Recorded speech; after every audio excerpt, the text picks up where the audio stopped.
Tigas talaga ng kukote nitong si Mike Depresa. Alam niya nang bawal magsalita sa media eh. Nagpupumiglas pa rin. Oh, naka-isa pa rin siya. Ano sabi niya? Ghost Project. Talaga may saltik na to si Mike Depresa. Labas ni Defensor sa courtroom matapos ang pre-trial. Nagkaroon ng konting komosyon matapos pigilan ng DJNP sa Defensor na magpa-unlock ng panayam sa media. Nakita ko eh. Buhay yung ginagawa mo eh. Dalawang beses na kami nirida ng BGMP. Post Markdam, yung post project, wala pa rin.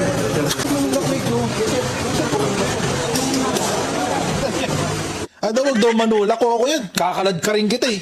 Tigas na ulo. Ito kasi si Mike Defensor, pag nakakita ng camera, parang ano siya, parang siyang, ano yung mga insekto na lumalapit sa ilaw. Ganun siya. Gamu-gamu, ayan, gamu-gamu. Pag nakakita ng camera, mga bzzz, ganun yan si Mike Defensor. Diyos ko. Kung ako nga yung jail guard na yan, pinagtulakan talaga kita. Tigas ng mukha mo eh. Seryoso, no joke. Kinaladkad ko yan. Hawakan ko sa kwelyo. Bawal yan, halika dito. Pero sinuntok ba talaga siya? Sir.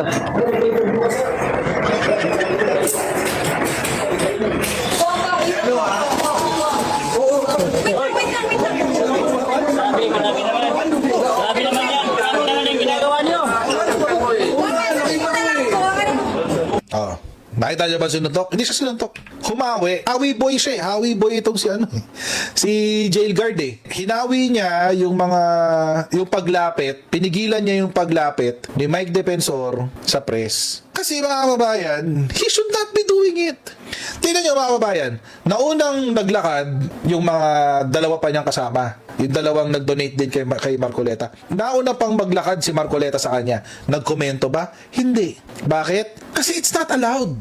Baka nakakalimutan ni Mike Defensor na PDL siya. Person deprived of liberty. Ang karapatan na lang niya, mga kababayan, ay manatiling buhay at manatiling hindi tinotorture. Yung karapatan niyang magsalita at maipag-usap sa media ay bawas na. Masyadong nag-aangas itong si Mike Defensor. Preso ka na, Mike Defensor. Hindi ka na congressman, hindi ka na bilyonaryo o milyonaryo na merong putahan.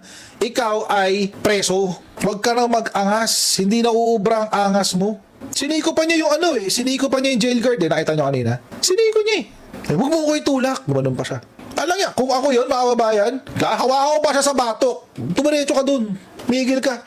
Wala, tinawanan lang siya nung jail guard eh. Siyempre, iisipin din niya yung trabaho niya, di ba? Alam naman natin yun. Huwag na nating i-judge si jail guard.